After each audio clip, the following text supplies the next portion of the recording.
evening, ladies and gentlemen. If you could please have your seats. I would like to thank you very much for being here tonight. We are extremely lucky to have this kind of event here at the Jackson Center this evening. And so many people are wearing their Bonna sweatshirts and T-shirts and telling different St. Bonna stories. I did not go to St. Bonaventure. My name is George Panabianco, for those of you who don't know me. I did not go to St. Bonaventure, but other than probably Tom Ames, I'm one of the biggest St. Bonaventure fans out there. And I can say for probably the last 20 years of my father's life, the best days that we spent were getting in the car in Jamestown and driving out to the St. Bonaventure games. And we would spend that hour talking, going and watching wonderful basketball, watching the excitement of those college students, and once in a while, cursing our coach. But more often than not, we were very, very grateful for the opportunity to spend time on such a beautiful campus with such wonderful students, wonderful staff and faculty, and wonderful coaches. And more often than not, we would drive back with a big smile on our face and grateful for the opportunity to spend time at such a class university and such a class basketball program. This evening only takes place because of a few of our sponsors, and I'd like to thank the Chautauqua Region Community Foundation for sponsoring this evening, as well as the Robert Jackson Center and the Schultz Auto Group. Without your support, we don't have these kind of events. And I can't tell you how happy we are to have all the representatives from St. Bonaventure here to tell us a little bit about St. Bonaventure, enlighten us, and tell us some stories. So thank you all for being here tonight. I would like to introduce Seth Johnson, the Director of Marketing and Promotions for St. Bonaventure. For those of you who know Seth, he was a Frewsburg Central graduate and a recipient of the Chautauqua Region Community Foundation Award. And along with all the other Johnsons that go to St. Bonaventure University, where I would look every year and they go, another one's going? Another one's going? So we're thrilled to have the Chautauqua County connection to St. Bonaventure University. There's a few other people here from St. Bonaventure that I just want to mention and hope that when we get done today that you get a chance to say hello to them and learn a little bit more about St. Bonaventure. There's Mr. Joe Flanagan, who is the Director of Alumni Services. Bernard Valento, who's the Vice President of Enrollment. I didn't see Steve Mest here. Did Steve make the trip down? We thought Steve was going to be able to come down. Tristan Mulcahy, Director of Athletics and Advancement. Barbara Cuesta, Deputy Director of Athletics. Cameron Myers, the General Manager. And the Director of Athletics, Tim Kenny. And we'd like Mr. Kenny just to come up just for a second and say a few words. Come on up, Mr. Kenny.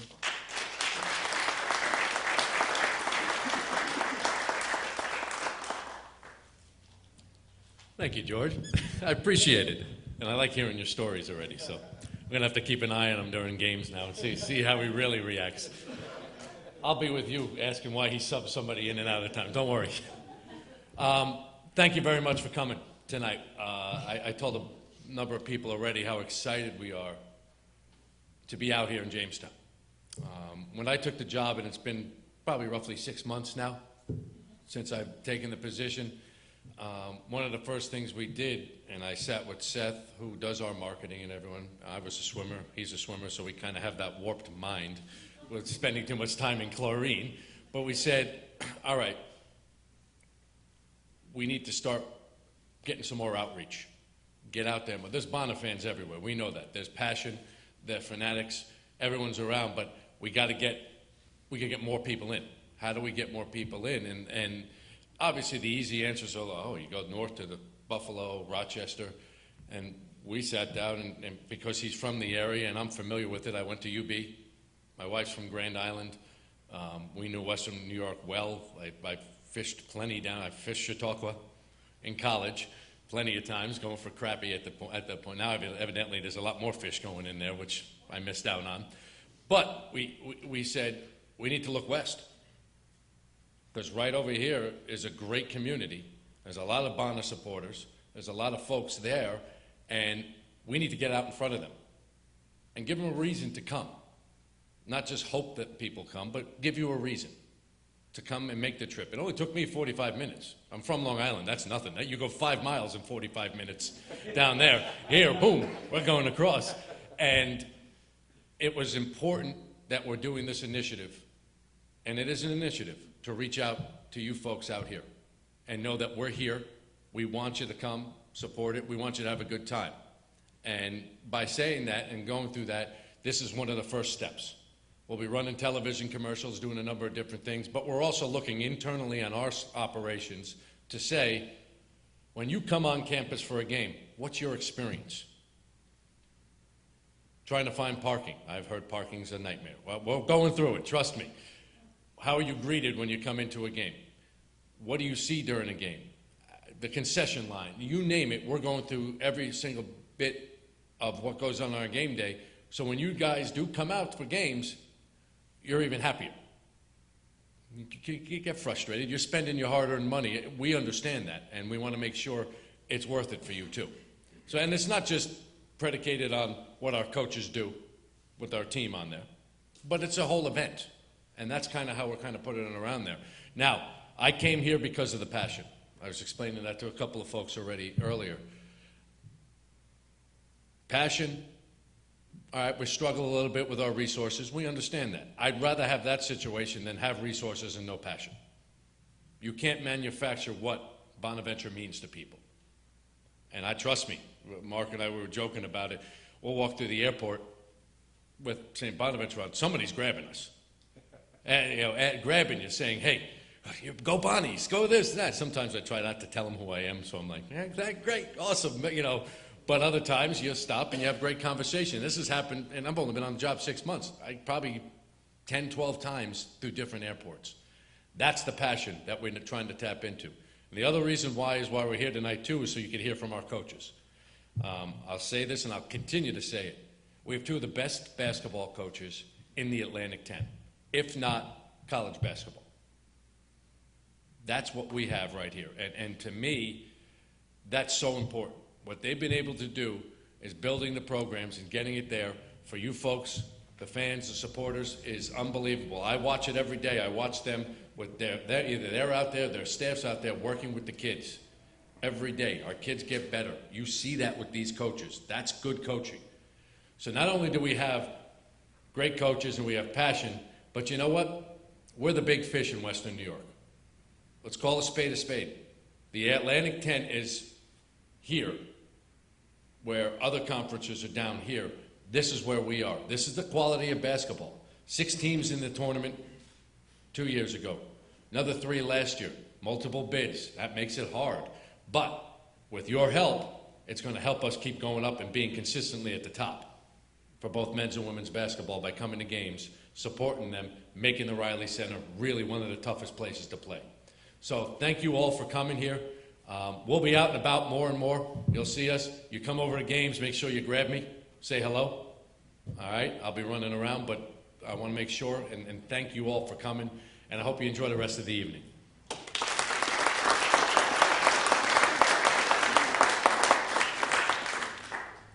Tim was right about a couple things here.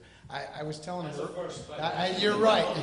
I was telling him the first thing I did when I came back to Western New York after I got done with law school was go to St. Bonaventure and buy 4 season tickets to the basketball games.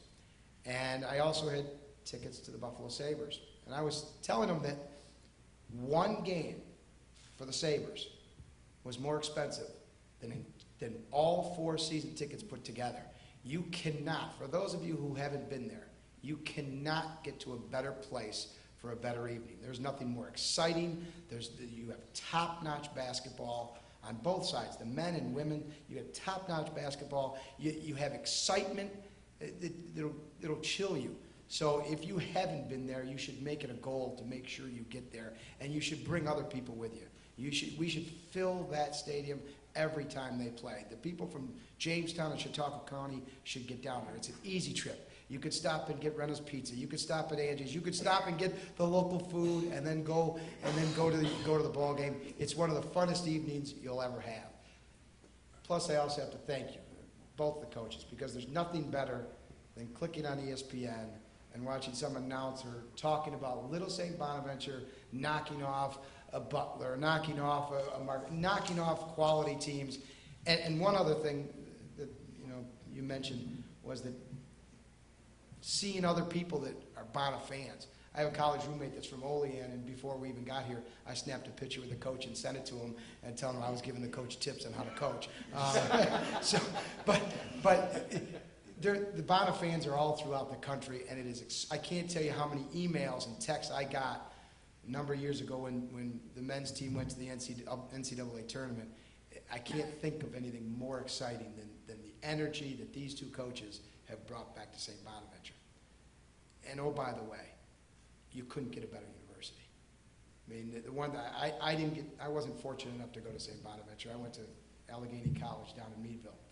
And my brother still harasses me every day because he went to St. Bonaventure, and he tells me how good St. Bonaventure is compared to where I went to. I would like Seth to come up now because I guess we're going to watch a video, and I'm going to let you introduce the video if you would for me.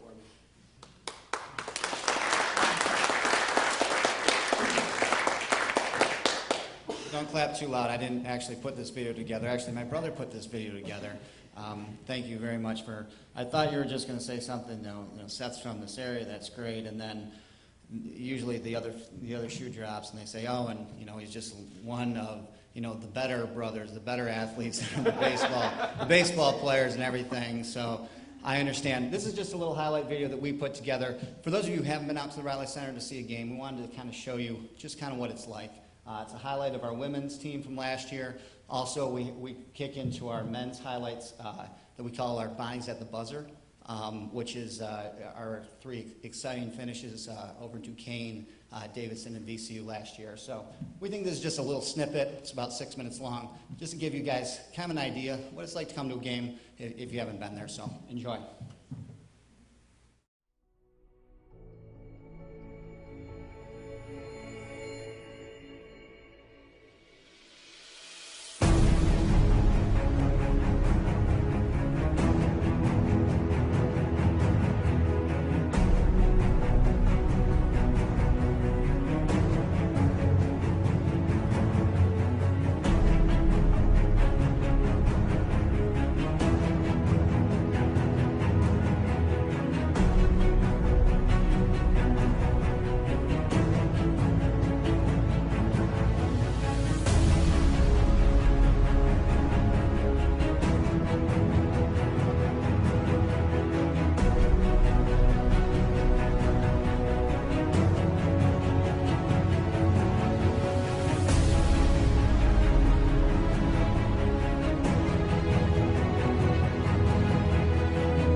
Tonight. They're going to stop here. Big possession. Mosley. He's got a 3. This guy's unreal. A 33-point game. A career high. Back to Mosley. Mosley for 3. He ties it. Oh my goodness. What a shot. Marcus Mosley puts the guns in the holsters. 4-second differential. Shot clock to game clock. Adams, pull-up pop. He's got it. Jay.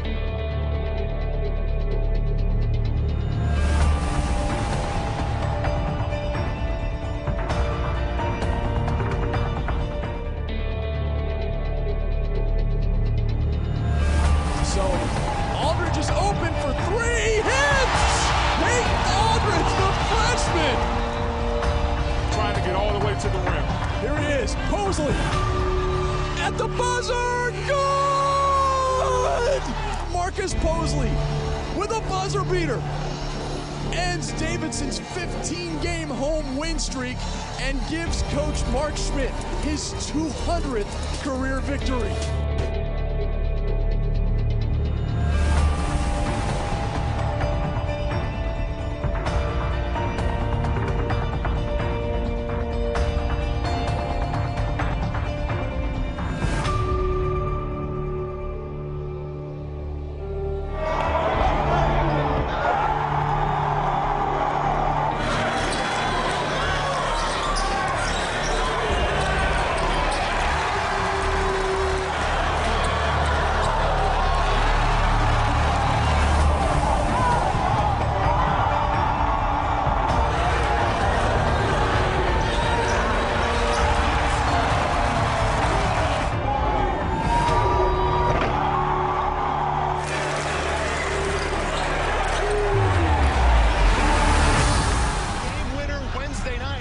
Davidson to win by 1. Does it again! Does it again. Unbelievable. Unbelievable. Wow. A higher degree of difficulty there in beating a better team. VCU was ranked 18th in the country until right there. It's definitely a good basket. You want to see that again? That was fun. That was fun, right? Yeah. Coach, I think that's why Shaka Smart left VCU. was that game. Now is the best part of the evening. That's one of the main reasons we're here. We now get the privilege of getting to hear Greg Peterson have a discussion with coaches Mark Schmidt and Jim Crowley. We are blessed to have Greg here, as he does this very often, and he's one of the jewels of our community. So I'm going to leave this to Greg and the coaches. Thanks, George. First of all, let me talk about George Panabianco. George Panabianco, the managing partner of Lewis & Lewis. I had to say that in order for him to do what he just did for St. Bonaventure. Please drop the firm name several times. And they have an office. You have an office in Olean, don't you? Sure. Yeah, there you go. So, I mean, they're local law firm, Lewis & Lewis. Did I say that one more time, George? Lewis & Lewis. Very good. Thank you. Let me, George, in his prior life, and you don't probably know this, but he was a city court judge. And he would hold court in the city hall, and then when he was during breaks, he would hold court at our local establishment called The Pub.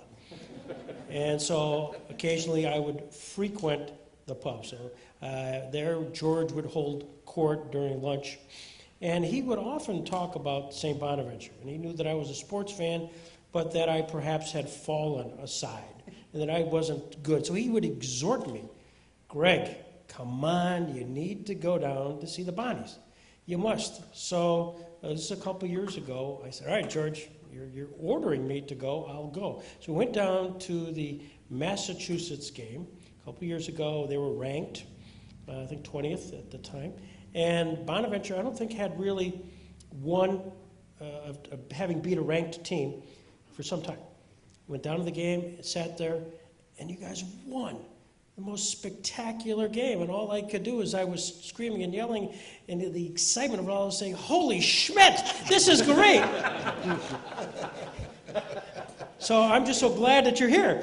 And probably you've never heard that before. So it's, I'm thrilled. And I must give you also just a personal background, because I probably speak for a lot of folks here. We lived a time in Jamestown where we followed every moment of the 69-70 years. This is the Larry Weiss, the Bob Lanier, and Scott Kimberg. We could ask him, and he would recite the entire lineup. And that was our period of time, and we knew our heart broke when Bob Lanier, during the semifinals, got hurt. But we followed that with a great deal of interest and continue to do so for a period of time. And then just, for whatever, we kind of fell off the religion. And so we're thrilled. I mean, I say that, we're thrilled. And that's why we're filming this. We'll give you a little blast and an opportunity for St. Bonaventure to show something which, if you haven't, by the way, haven't gotten this special edition, it's amazing, because we really followed you. I mean, this is NCAA St. Bonaventure backing. We're back. And it's a credit to both coaches, Crowley and Schmidt, and I'm just thrilled that you're here. And perhaps one of the things we chatted a little bit earlier, and I know that we pretended that we didn't have this chat, but you're both a team, St. Bonaventure's in the Atlantic 10. The Atlantic 10 is a premier conference, but I'm not sure everybody fully appreciates the membership of the Atlantic 10 and kind of how we got there. And I don't know who wants to, this is a jump off, so guys, you can figure. Well, we're one of the not original members, but and I don't want to misquote the exact year, but the conference started when conferences first got going with the Big East and all of that, and Bonaventure was one of the, within the first few years, joined up, and so we've been a long-standing member of the Atlantic 10, and while it's had some changes recently, it remains, in my mind, obviously I'm biased, but the elite basketball-only conference in the country, and you know, this time of year you hear about the SEC with Alabama and those guys, and you hear about the Pac-12 with UCLA and those teams. Well, for a number of years, the Atlantic 10, especially on the men's side, has gotten more teams in the men's basketball tournament than those conferences. So it is as good as it gets. And you know, for a lot of years, I grew up in central New York in the Binghamton area, so I grew up with the Big East. And since that has changed, the Atlantic 10 has moved well past that. And you know, you just look at the schools that are in there. Incredible academic schools like Fordham, George Washington University, Davidson, very large state schools like VCU, UMass, Rhode Island, other great basketball schools like St. Louis and Dayton. It is an amazing challenge every night, but a great thing for fans to see, and Mark can speak more on the men's side. On the women's side, Dayton this past year was in the Elite Eight, one of the 8 best teams in the country. And actually, even if you don't know women's basketball, UConn's really good. And Dayton was tied with them at halftime of their NCAA tournament game. That's how good Dayton is. And this year, George Washington, who will come to our place in February, will have probably the 2nd or 3rd pick in the pro draft. Last year, three players from the Atlantic 10 were picked in the first 3 rounds of the pro draft. So and I think people don't realize that it's a major difference, both the universities that are competing and the level of competition that is happening just down the road in our tiny little place. Coach Schmidt, why don't you talk a little bit about the men's side of that equation? It's every year it's one of the top 7 conferences in the country. And 2 years ago it was the 5th best. It was better than the SEC. And last time I looked, Kentucky was in the SEC. So it's a great conference. I say it all the time. There's teams in our league that are trying to win the national title. We have 2 teams in our league that have gone to the Final Four. But teams are trying to win the national title. It's in the history of the Atlantic 10 on the men's side, there's been 23 first-round picks. It's a legitimate league. It's a league when you come in and watch the caliber of player. We got NBA players. Every night. The kid Bembry who's playing for St. Joe's this year will be a first-round pick. So you come in. It's a league that gets great exposure. It's a league that doesn't have to take a backseat to any league in the country. You talk about the Big Ten or the SEC or the Pac-12, and we can compete and beat those teams on a nightly basis. So it's a great level. I think from a basketball perspective, anybody that knows basketball knows it's one of the best leagues in the country, and it gets that respect. You came from a program at Xavier. What did you know about St. Bonaventure? I was telling the story earlier. When I was an assistant, at Xavier for 7 years, and we would come up to Bonaventure, and early on in my career at Xavier, Bonaventure wasn't very good. It was something. You look at when you're at Xavier, you look at the schedule, and it's like go to Bonaventure or they come down to us. That's a victory. But as it got late in the 1990s and in 2000, 2001, I remember coming up here. We had a great team. David West, who was a first-round pick, and Bonaventure beat us that night. And I remember going back on the bus with Skip Prosser was the head coach, and we were going back to Buffalo. And I told Skip, I said, I've been in a lot of places, Madison Square Garden and the Carrier Dome, and I said there wasn't a lot of places in the country. my ears were ringing an hour after the game. And when this job opened up, back in 2006 or 2007, I talked to Coach Prosser about it, and he reminded me. He goes, "Remember when we were on that bus when you said it was one of the loudest places?" And I remember that. And, it's got great history, and we've hopefully we've brought it back a little bit. With your accent, Red Sox must have been your team. I'm from God's country. It's Yeah. Boston. So who was your role model? Carl Yastrzemski. Okay. Yes. Yes. Yeah. Yes. Yeah. Played that green monster like it was the back of his hand. So what were you thinking when the Red Sox came back from 3 down to beat the Yankees? You know something? I was in a bar in 1986 in New York City with 2 of my roommates, and we were up 5-3, and Calvin Schiraldi was the pitcher. 2 outs, no one on base, and I had this old lady come up and give me a kiss, saying congratulations. About 15 minutes later, we had lost. Yep. So it's the Red Sox. It's a baseball town, and when that happened, you hear all the stories about people taking the newspapers and going to the mom and dad's graves and digging it and putting it under the dirt. So it's Boston Red Sox is what it is. So when you finally win it all, Oh. just good being. It's like when people cried when we went to the NCAA tournament in 2012. The whole city of Boston cried when we won the World Series in 2004. It's a special thing. Yeah. Coach Crowley, Moneyball. Talk about baseball. By the way, we're in the playoffs. This is serious stuff here. Much has been written about you. Well, tell the story about Billy Beane, Moneyball, and how that's affected you. Yeah, I got a lot of play in that story. For those who don't know, Moneyball is an approach that the Oakland Athletics are. Their general manager is Billy Beane, and there was a book that came out, and subsequently a movie that came out called Moneyball about, and a lot of play got talked about the analytics, and that he looked at this analytics stuff and decided to do that and base that. They don't talk about the year that the A's won, and I'm a diehard A's fan. I'm not from Oakland, but Ricky Henderson was my hero, as well as being from the Binghamton area. Billy Martin, when he managed, Billy Martin moved back to Binghamton and actually passed away in Binghamton. And I had met him when he was an Oakland A's manager.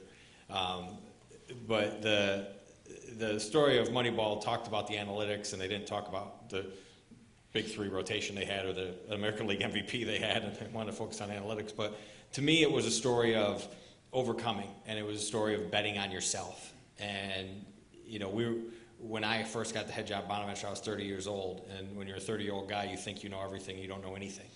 And that's a bad combination, and it led to some bad results. I have a 30-year-old currently. I understand what you're talking about. To be frank, I was on the cusp of probably trying to figure out if I could do anything else, because I wasn't doing coaching very well. And the book just kind of spoke to me about see things a little differently, but more importantly, trust yourself and bet on yourself. And we were fortunate to have a lot of kids that listened to us and believed in what we were doing, and we stayed true to what we wanted to do, and we've been able to have some pretty decent success since then. Well, how did you translate that? That was nice. That's a nice intro, but how did you read it? It was inspiring to you. How did you translate that into everyday? Yeah, I think for me it was to, sometimes in any profession, but certainly in coaching, there's a lot of ways to do things. And I'm not smart enough to do things a lot of ways. I needed to simplify and do things. We're going to play offense this way. We're going to play defense this way. So that was one way. And then the Oakland A's aren't the Boston Red Sox. They don't have those resources. They don't have the resources of the New York Yankees. So they had to see players differently, and they had to appreciate things that maybe others didn't appreciate. So we used that in the recruiting side of things. So we started to evaluate things that maybe people didn't see. Balance, something as simple as that. How they reacted to their teammates. We had to look at different things, and we were fortunate enough that those things actually worked pretty well. And we were able to get kids that a lot of other people didn't look at, and who ended up being really great players and great people. And helped us be successful. You also statistically, time of possession is a major part of Yeah, that was more from the football side of me.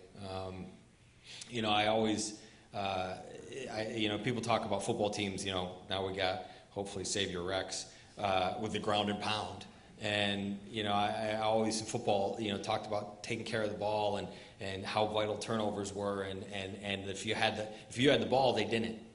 And that was something we started to really believe in basketball-wise, that if we have the ball and take care of it and make teams defend and work, they don't want to do that.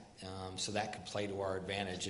And sometimes we don't have as many advantages of being in an urban area or having as many students or as many majors. So we had to kind of manufacture advantages sometimes. And that was one we thought we could manufacture and control. And for a lot of years, we were one of the best teams in the country taking care of the ball, and they don't do time of possession in basketball, but it's something that we see.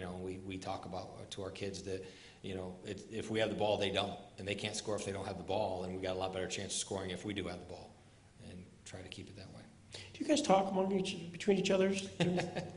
It's a very good, unique relationship, and his wife introduced me to my wife. So I guess that's good.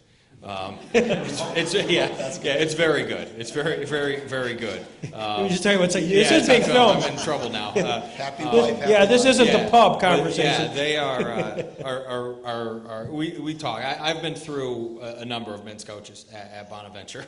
I've been there a while, and Mark and his staff are outstanding. And Mark's oldest son is the same age as my stepson Luke, and the year 2012, which it's a freak of nature thing, is they went to the NCAA tournament, we went to the NCAA tournament, and both of our Luke and Nick were both on the only N team that went to the state Final Four, and that happened within 3 days. Wow. They left for the tournament on Wednesday. The only N boys left for their tournament on Thursday. We left for our tournament on Friday, and every day our community was out to support us, both on campus and it was like a 2-week string of 70-degree weather in March. So it was perfect. It was perfect. So yeah, he's a better man than he is a coach, and he's a hell of a coach. So talk about that year. Everybody, that was to us, certainly those who were a little bit further away who might have been casually watching St. Bonaventure, that was magic.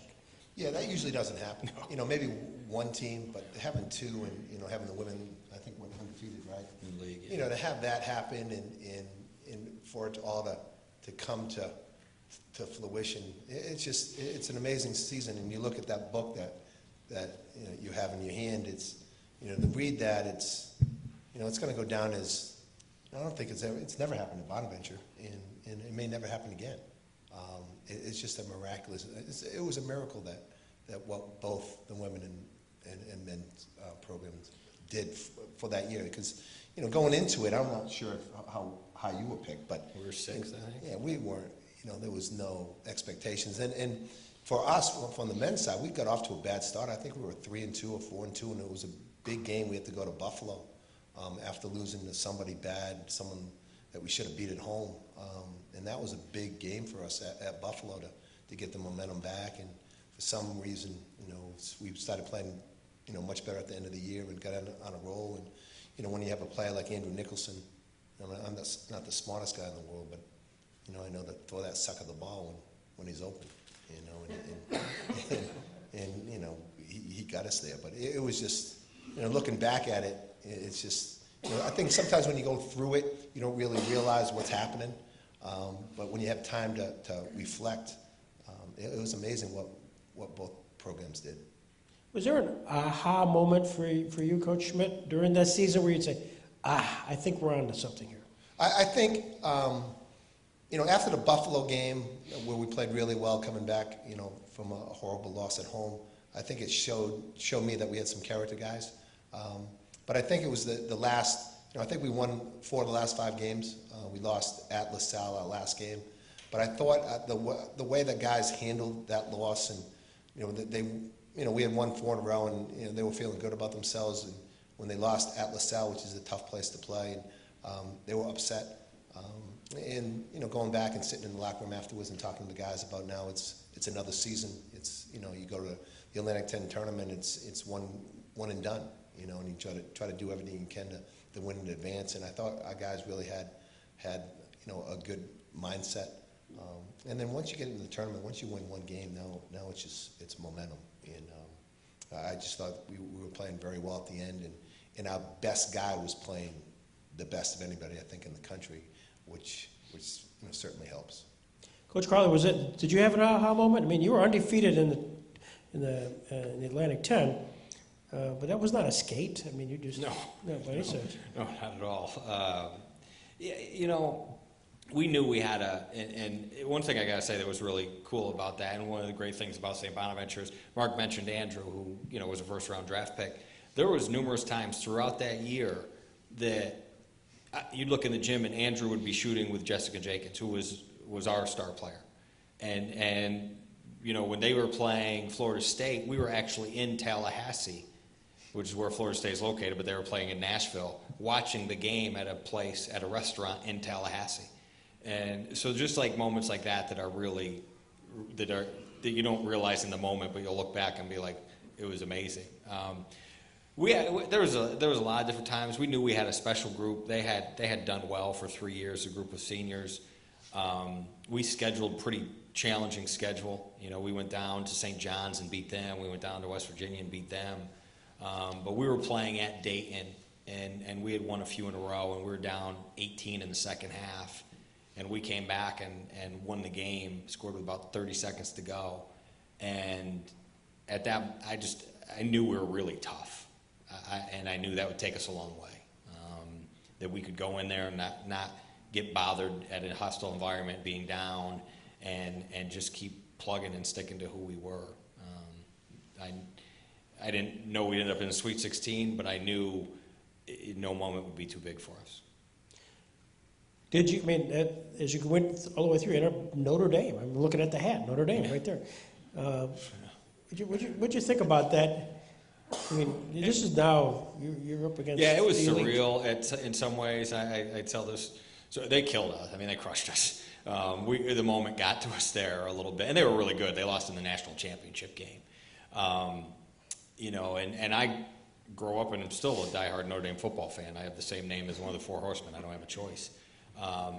And so when you go to the NCAA tournament and they kind of keep you in the locker room for a while you deal with the media, but in the locker room they have this great food setup. So the game had finished and I hadn't eaten all day, so I ran back in there and like just grabbed a couple sandwiches and a soda, and I'm walking back. I walked into the arena to take one last look, and I'm walking back towards the bus, and all of a sudden I see this guy coming at me, and I know exactly who this guy is, but I don't think he'll know who I am, and I really don't want him to see me jamming my free food in my face. And the guy stops me, he goes, "Coach Crowley, what a great year, really proud of what you've done." And late in that game, we were down a lot, about half a century. And our crowd, our students, our section of students, fans, alums, started chanting, "We love Bonas." And you could hear it on a national broadcast. And he stops me, this guy stops me and says what a great thing to have that special a university. And then he casually goes, "Well, I'm Jack Swarbuck. I'm athletic director at Notre Dame." And he didn't say one of the most powerful men in college athletics, but that's what I was thinking. And he's like, "I'm just a big fan of what you guys do." I'm like, "I'm a bigger fan of what you guys do." It was one of those cool moments being, from a small town and a small school, and that we're at that level, we're in that moment. Talk about the fan base. You talk about the Riley Center, that it's nothing any louder, and I've witnessed that. But even elsewhere, I mean, as kind of a national phenomenon, when you're out on the road, do you feel the sense of the Bonnie? It's a cult. It's a cult. I'm serious. I use an analogy all the time, and some people have heard it. I'm in the airport, and on gate 1, and someone comes down to me and say, "Hey, there's a BC guy, in gate 5," and I tell the guy, "Hey, tell him I said hello." If there's 2 Bonaventure people, they would tackle each other at gate 3. It's just a unique place. We talk about the NCAA tournament. I remember watching our game against Florida State 2 or 3 weeks after in my office, and you know, there was a thing that came on the screen, and it had, you know, Florida State has 35,000 undergraduates on campus every year. In Bonaventure, we have 25,000 alums. 25,000 alums, they have 35,000 on campus every year. But those 25,000 alums take Bonaventure seriously. They love the place. You know, I've been doing this for 9 years now, and I've never run into one Bonaventure alum that said they had a bad experience at the university, and that speaks volumes. You know, wherever we go. I remember, I think my first year or second year, we went down to Central Arkansas. I had no idea where the heck Arkansas was. And, you know, we go out there, and then, you know, there's 100, 150 people with, you know, Bonaventure banners, and I'm like, you know, these people came from Dallas, and I was like, Dallas is close to Arkansas? But it's just, it's wherever we go, they're there. And it's a great feeling.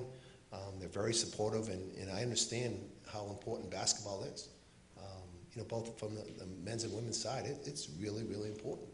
And, you know, when we do well, you know, the pride that you see on those alums' faces is unbelievable.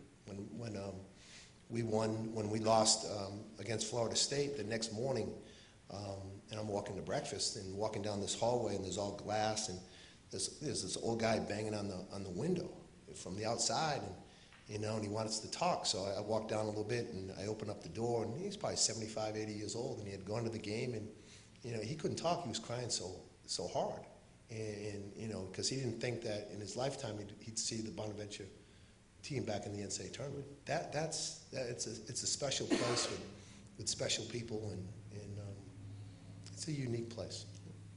Same experience with you, Coach? Yeah, I mean, when we did make to the Sweet 16, there was 2 games at the arena we were at, and obviously we played Notre Dame. The game before us was Maryland and Texas A&M, so, you know, 3 very large, well-known schools. Well, in merchandising, the NCAA, when you're at the NCAA tournament, they'll have shirts that'll have, you know, NCAA Sweet 16, 2012, and you can get one with your school's logo on it. Before the first game, so before the Maryland-Texas A&M game, they had nothing left with Bonaventure on it. No other school sold out. Maryland with their X number of students, Texas A&M, Notre Dame with their following. But before even tip up, so, you know, 3-4 hours before we even played, all of it was gone. You know, and that's just, that sums up what it's about. You know, when it happens, they're with you, and when it's not happening, they're with you. And it's a really special thing. Being in this business for 20 years and being in a lot of Division I places, and especially seeing a lot of men's games, it's not normal what happens at the Riley Center. It's not the norm. It's not that there's 700-800 students or you know, half the student body there, and fans that have been coming for 50 years, and people bringing their sons and passing it on. That's not something that happens at a lot of places, and I can speak for Mark in this. We appreciate that. That's something that makes our job better. That there's that kind of passion and that kind of great loyalty. So talking about feeling good and making your job better, obviously the athletic director just signed both you guys for an additional 2 years. Congratulations. And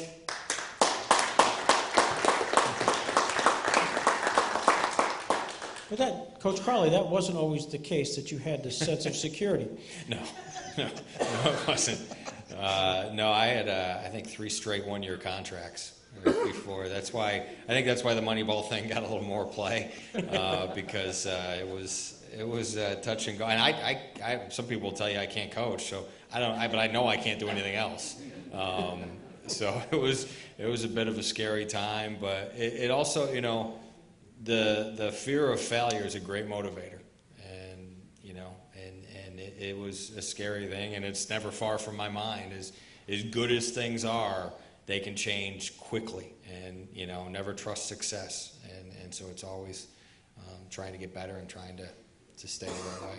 In fact, Seth was giving me the insight. At one point, you actually, the lease on your apartment, you had actually given up. You were sleeping on the floor. You weren't. Oh yeah, sure. I was sleeping at a friend's house. I mean, that's a true story. I had sold my house, and I figured, you know, when the time would come, there was no sense to buy a house because And he had just recently got engaged. So thank goodness his fiance and then wife, when I was still there, was very understanding. They're still married. And so I still remember the day where we thought we weren't going to get another year. 'Cause when we put some stuff in, we had a feeling it was coming. We had a feeling that we could get good. And I remember that they said, hey, we're going to give you one more year.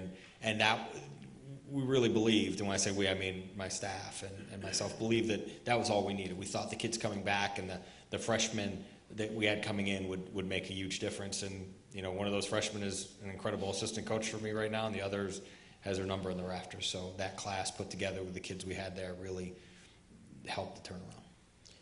And I assume one of your decisions was the fact of his ability, Coach Schmidt, to overcome adversity. I'm looking at a big headline when I'm doing my research.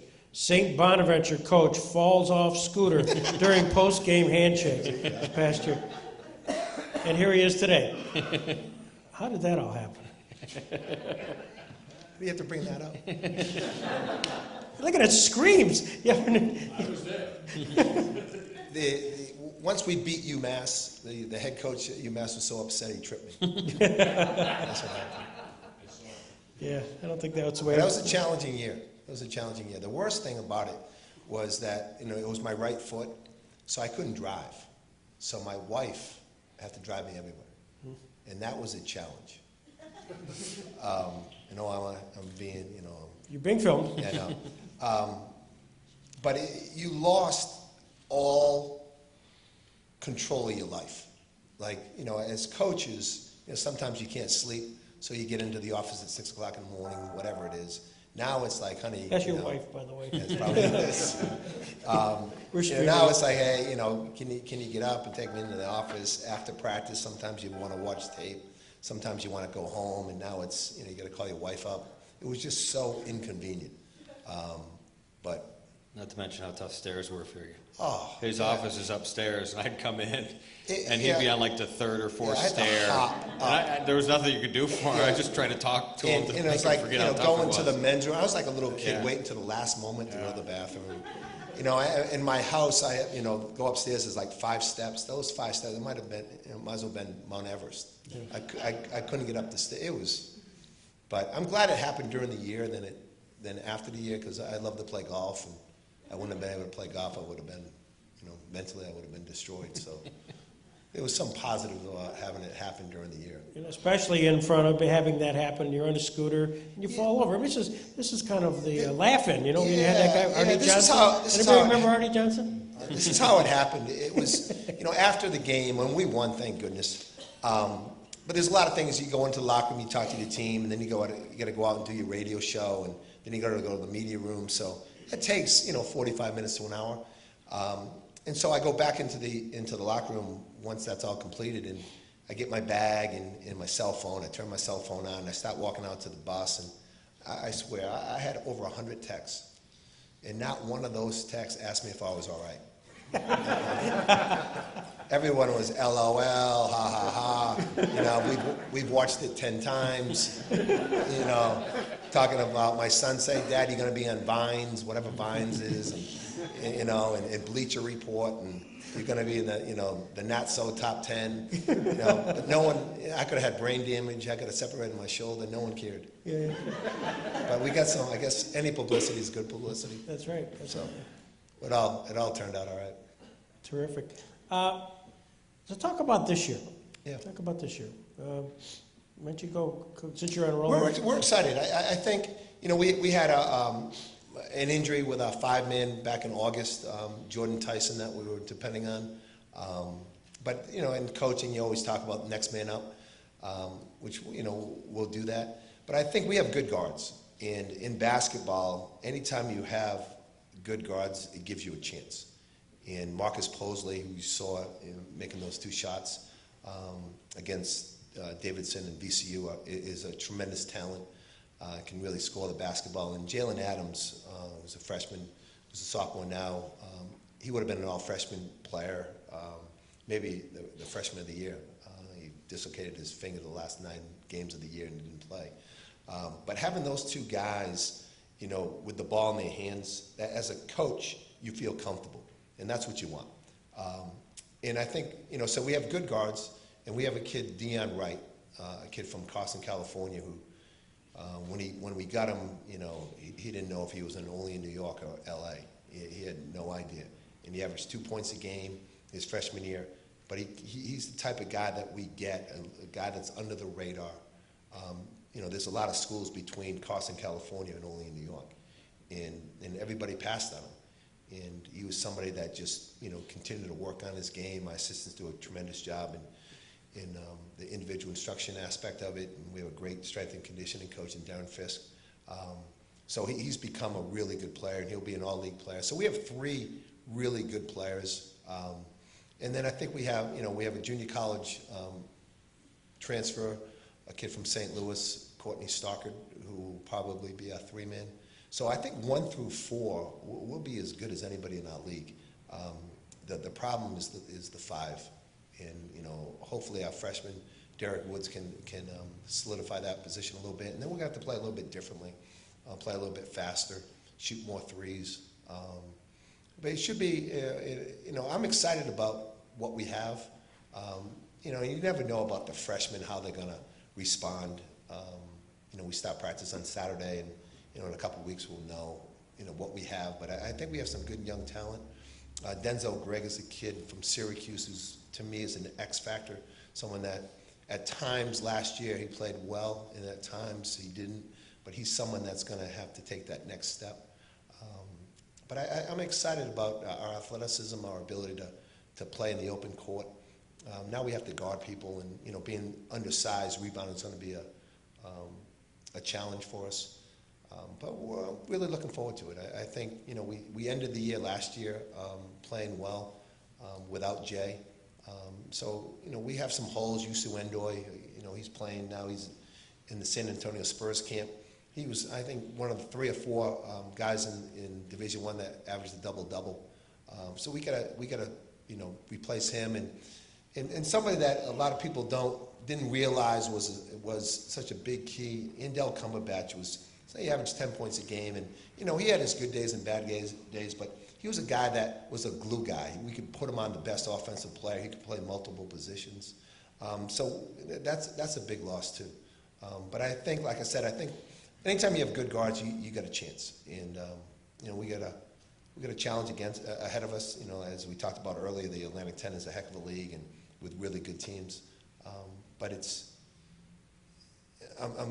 I'm comfortable knowing that at least we have guards that can handle, and can score when they need to score, and hopefully we can get some rebounding help from some young guys, and hopefully we can be competitive and get on a roll in the non-conference and go into the Atlantic 10 and try to shock some people like we've tried to do in the last 8 years.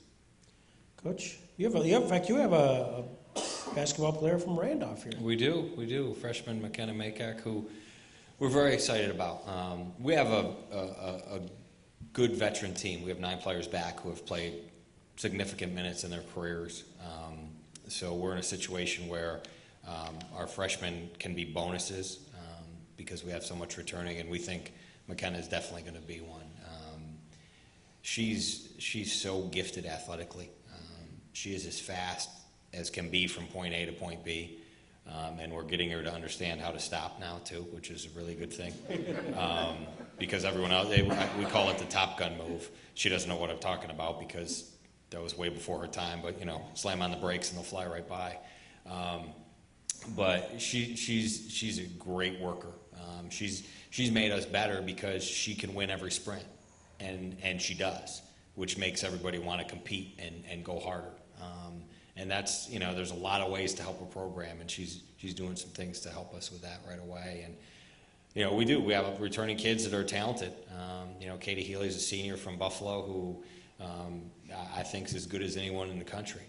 We have guards who've played a lot, and Nyla Rita, Emily Michael, Imani Outlaw. Mariah Ruff was a freshman who started all last year. Miranda Drummond's a sophomore who we think could really surprise people this year.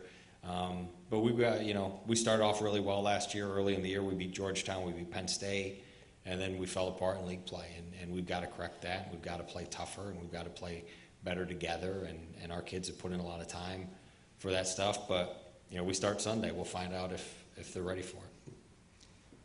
How important to this class, sometimes, because you talk about Top Gun, she didn't have a clue what you're talking about. Similarly, do they have a clue about the tradition of St. Bonaventure basketball and how really important it is, that it really goes back to the 69, 70 bodies, and even before that with Eddie Donovan. But does that mean much to them today, or are they that far removed from it all that they're playing their game and they're not there? But does tradition mean that? How do you teach that? I think they're really proud of being different. I think they're really proud of that we are different, that we're a smaller school, that we have the color brown, that we are special that way. And they can't, and I'm sure this is even more so for Mark's guys, they can't be at our place for very long without knowing the tradition, because someone's going to tell them a story. Mm-hmm. And whether it's in the grocery store or at the Riley Center or anywhere, someone's going to tell them a story. And they like that. They like being part of that. And on my side, my whole staff was in our program. They either played or were part of our program.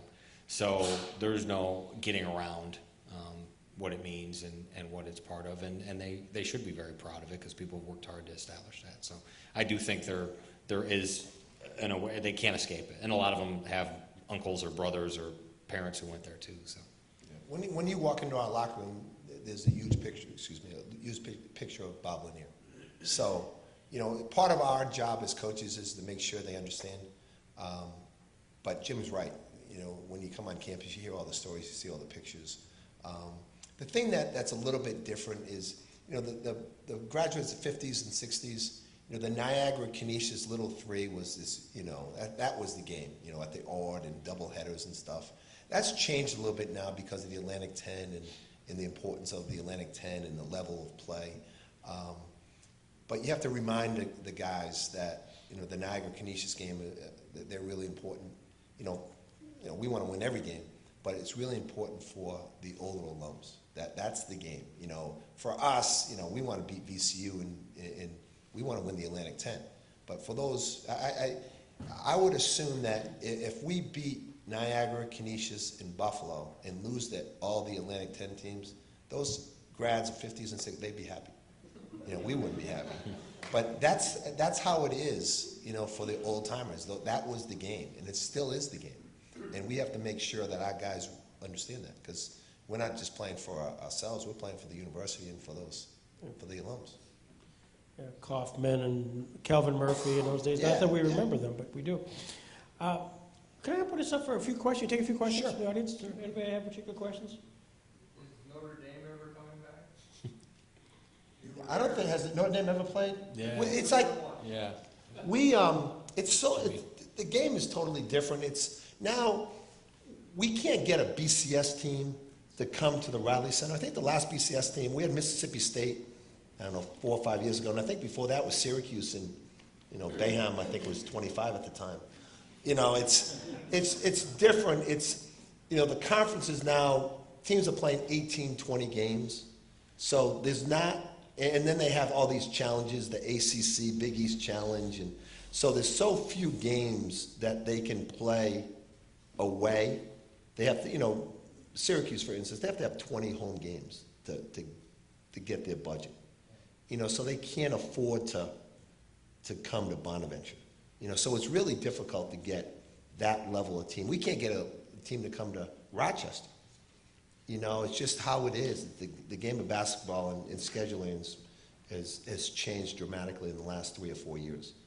So I can guarantee you Notre Dame will never, ever come to the Riley Center. Ever. Yes, sir. It's interesting you talked about the Bonaventure and Niagara and Canisius, and I was in that era, and I have to tell you that I was fortunate enough to never see Bonaventure when I was going to school lose to Niagara or Canisius. And you hear that all the time from the older guys. They say, "Don't lose to them. You can't lose to them." Yeah, you got to win those games. If you don't win any other games, those are the games. Yeah, that's all. Yeah, it's important. Yes, sir. Mark, when you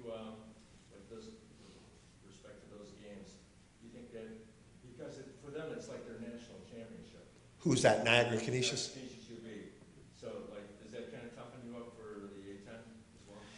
Yeah, you always want to play, if you can play, and Jim alluded to it earlier, you want to go into hostile environments in the non-conference to prepare you for conference play. Because when you go into Dayton or VCU, you're not going to, 13,000 people at Dayton, it's just, if you've never been in that environment, you can get intimidated so easily.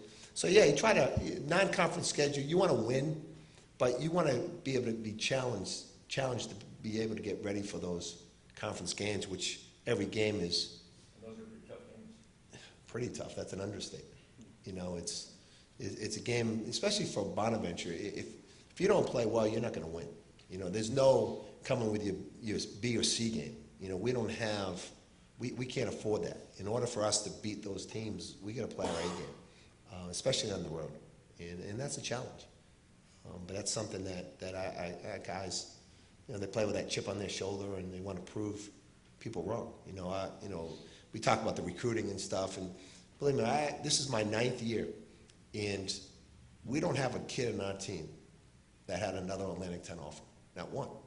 Not one. We get kids a little bit under the radar, kids that like Jim was talking about, there's something wrong with them. Either they're not strong enough or big enough or the skill level. All the other Atlantic 10 teams pass on them. And we take those kids, and my assistants do a great job of evaluating. We got to look at potential. Where are they going to be 2 years from now? Because we're not going to get that guy that goes to Dayton who's ready to play right away. So my assistants do a really good job of evaluating those guys. And then we get guys that just love to play, gym rats. And that's how we've done it. That's how we've done it. And I think Jim can, same way, you just get kids that love to play, that haven't been given anything, that want to prove that they're Atlantic 10 players. Tom? So I'm part of a pretty good email chain that comes to all us Bonnie alumni. And lately, a topic has, besides your recruits, has been this new row of seats. And as you know, it's not one-sided, the opinions on that. So can you speak to how's this going? I think it's a great idea. One thing is, the Atlantic 10 we've had a lot of problems with other teams, our students getting in the way, our students rushing the court. There's a safety issue. So we and Tim can talk to you about it more, but we did it. We wanted to do something, one, to protect the court, and two, most teams in the Atlantic 10 have these NBA seats. Most, other than I think St. Joe's may be the only school that doesn't. It's a necessity. Besides safety, we need to have that NBA atmosphere.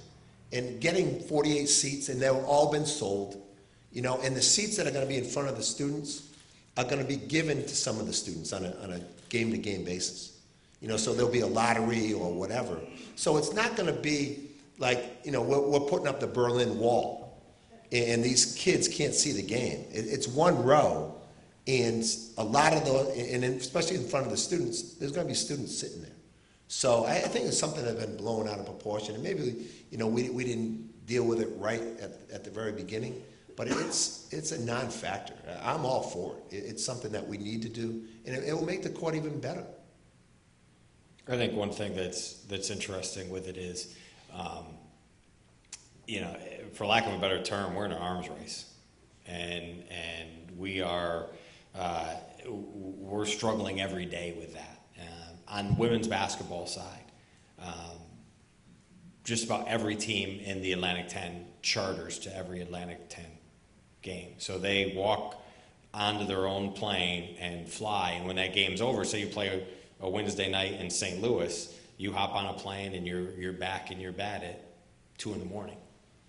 2 years ago, we rode a bus back from St. Louis after we played. Charters cost $50,000 plus. So unless someone's writing that check, we need every penny we can get. And that may break tradition, that may hurt feelings. That's a reality. And I'm a college basketball fan all my life, and I love the Riley Center like no other place, but I also live in the world that we are fighting a really, really uphill battle, and every penny helps. And when we're going into a home and trying to convince a recruit and their parents that, hey, it's a great place to be, and they're saying, well, we can go to this place and we know that they're going to be home at night and be the next day of classes when you're going to sit on a bus for 14 hours, it's a tough sell. And it's not a great environment for a student athlete. So there's a lot of those kind of things that are into it too. And, you know, let's give it a shot. Over in Olean, we had these new traffic circles, which we thought was the end of the world. Oh my God, there's going to be a traffic circle. We call it rotaries. Yeah, and you know what? And yeah, well, you call water fountains bubbly, so we'll leave that alone. And you know what? Nobody's run over anybody. Nobody's gotten hurt, and it's been okay. So let's give it a shot. Yeah, the atmosphere is not. It's going to be terrific. It's not going to make any. Passionate. And if we can make some money along with keeping it safe, you know, and forget about chartered flights. Just socks. Yeah. You know, because I think it generates, 45, 50,000. Like, and Jim was right. It's an arms race. You know, it's, UMass, where Tim was, they got a $25 million auxiliary gym. VCU just built a $35 million one. You know, we got the Riley Center. Yeah. Yeah, we don't need chairs. We don't need to win the race, but we need to. We got to be competitive. We need to stay in it. You know, and that's a part of it. But the atmosphere is going to be, and the students with us giving some of those seats to the students on a game-to-game basis, it'll be terrific. Tom, here's the good news. My good friend from Lewis and Lewis must have seats on the front row there, so we can just tap into Uncle George. Did I say Lewis and Lewis again? Right. Any other questions? You know, one of the things that one of the folks wrote about St. Bonaventure, it is one of the smallest schools in a league that lacks enormous enrollments to begin with. Its campus is tucked away in western reaches of New York, about 70 miles south of Buffalo. Yet, St. Bonaventure, nonetheless, makes an annual habit of exceeding all expectations on the basketball court. And that's directly attributed to you two guys. And the aura and the spirit to which you bring to St. Bonaventure, and to the fans, and to the class that you've exuded throughout your long careers, but especially tonight here. And I look forward to having this area, this whole southwestern New York, to become part of your domain. And we look forward to this. So, ladies and gentlemen, Coaches Schmidt and Crowley. It's a great time right now because everybody really likes us. In about 2 months, we won't do anything right. So we'll take it when we can get it. Yeah, timing is everything. Yes, it is. So thank you. Thanks, St. Bonaventure, for making this all possible. Thank you.